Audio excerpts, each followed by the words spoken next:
Nakalabas na ako ng kwarto ko ngayon para pumunta sa aking racket. Hindi scam yan, ha? Ang racket na sinasabi ko, yung aking mga part-time jobs. Kasi every Saturday, umuwi ako dito sa Bangkok para mag-tutor. Meron akong mga tutorials, private, at bukas naman sa ECC, Asian Language Center. So, ang tawag ko doon ay racket. Paalis pa naman ngayon, natapos ko nang i-check ang aking mga gamit. Pera, susi, cellphone, charger, contact lens, hikaw, kwintas, relo, payong, at face mask. Hay nako, ganda ng araw. Sana wag umulan. Magpatuloy sana to hanggang hapon. Mahirap magbiyahe pagka umulan, diba? O, kainis. Kasi pag hapon laging umuulan dito. Ewan ko dyan sa inyo. Kasi mahirap magbiyahe talaga pag umuulan. Kita nyo ngayon ang ginagawang BTS dito sa amin. LRT ang tawag niyan sa atin, sa Pilipinas. Yung pinakita ko sa inyo kanina, ginagawa pa lang na station, ganito siya pagka nabuo na siya. So, meron siyang pagdanan, bali dito, tapos over there, sa pupuntahan ko, doon ako sasakay para makita ninyo, meron din siyang tinatawag nila dito na lift, pero actually, doon ay elevator. Dito ako sa station na to sasakay, doon, papunta na ako sa lift ngayon. At right now, etong line na to ay libre pa. Kaya sinasabantan ako hanggat wala pa siyang bayad. Kung kayo ang nasa katayuan ko, hindi ba iti-take advantage na din na libre pa siya? Ito ang kanilang lift. Diyan ako pupunta kasi diyan ako sasakay. Ayan.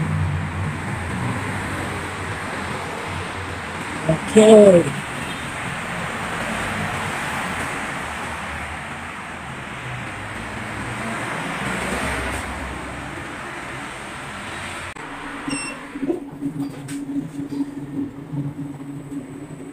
Ito po, maakyat na ako.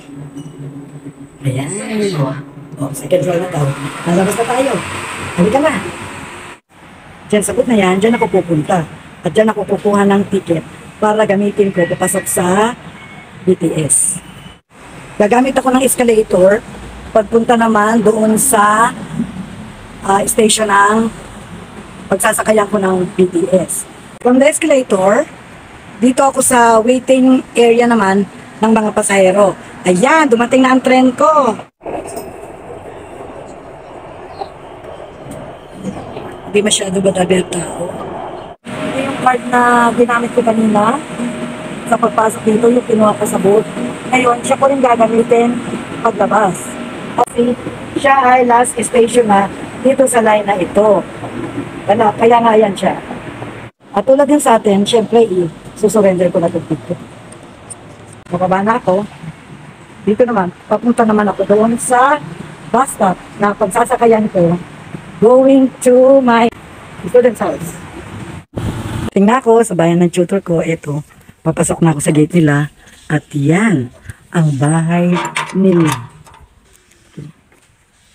Siyempre, dadaan ako ng garahe. At ayun, ang aking estudyante. Yes, I am taking this on my way here and you will be included in my vlog. Hello, say hello to my viewers. Hi.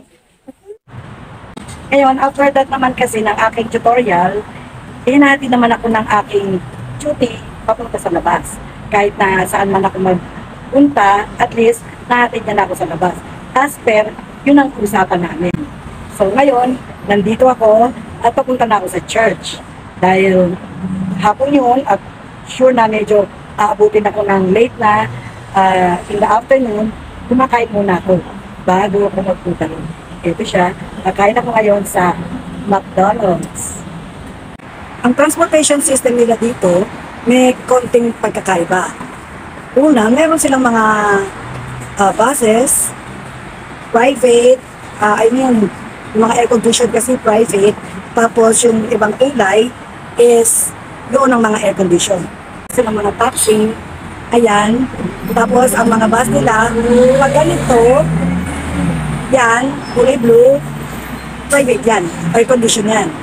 And then, tignan nyo kanina, ang numbers nila, yun ang pinaka destination. So, tinatandaan ko yung mga number na yun kasi hindi naman ako marunong bumasa ng kanilang alphabet. Okay, running one is the red bus. Ayan.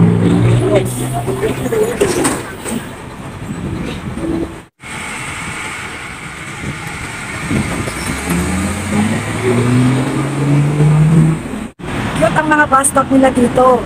Ayan ang isang example.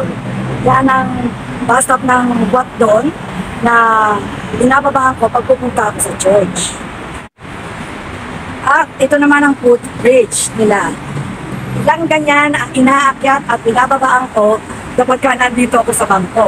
Kasi talagang biyahe-biyahe ang lakad ko dito. Talagang sakay, baba, sakay. Kaya naman ang sungkir na sinasabi ko. Diyan ako sasakay ngayon, papunta sa church namin. Kasi wala namang ibang sasakyan doon. After that, motorcycle na naman ako. O, sige, hanggang dito na lang muna kasi sasakay na ako. Itong loob ng Songteo, yan ang counterpart ng jeep natin. Kaya lang ito mas maraming sakay kasi talagang pwede kang tumayo if ever. And then meron siyang button para i-press mo kung hihinto ka na, kung bababa ka na. Again, and I believe that these all things can happen because God allows it. So I just consider everything as a blessing. Amen. Amen. So even the challenges that we face in school, in our daily life, it's still considered as a blessing. Even waking up early, I think it's still a blessing. Amen. I think that I can still wake up early. Normally I wake up at 5:30. Amen. So, Isa sa nagustuhan ko dito sa Thailand is the freedom of expression. Wala silang problema kung ano man ang religion mo. You can practice it anywhere. Kung Christian ka, punta ka sa church mo. Kung Catholic ka, punta ka din sa church mo. Kung Islam ang religion mo, punta ka sa mosque. Tapos sa kanila, mas lalo ng problema. Dahil ang dami-dami nilang mga temple dito sa paligid.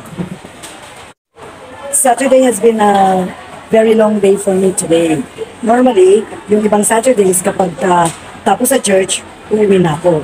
But today, I still have to drop by the mall kasi dito lang bukas pa ang pagsesendan ko ng ayuda sa mga kinaliliputan. Tapos, dito ko na rin tatapusin dahil hindi ko na kayo may sasama doon. Okay ba? Saka na lang hindi tayo magkita-kita sa bata kapag may oras again. Bye! Thank you for watching. See you. Don't forget to subscribe, like, and share this video. Humihiling na ako ng ganyan ngayon. Salamat. It's Mamita signing off.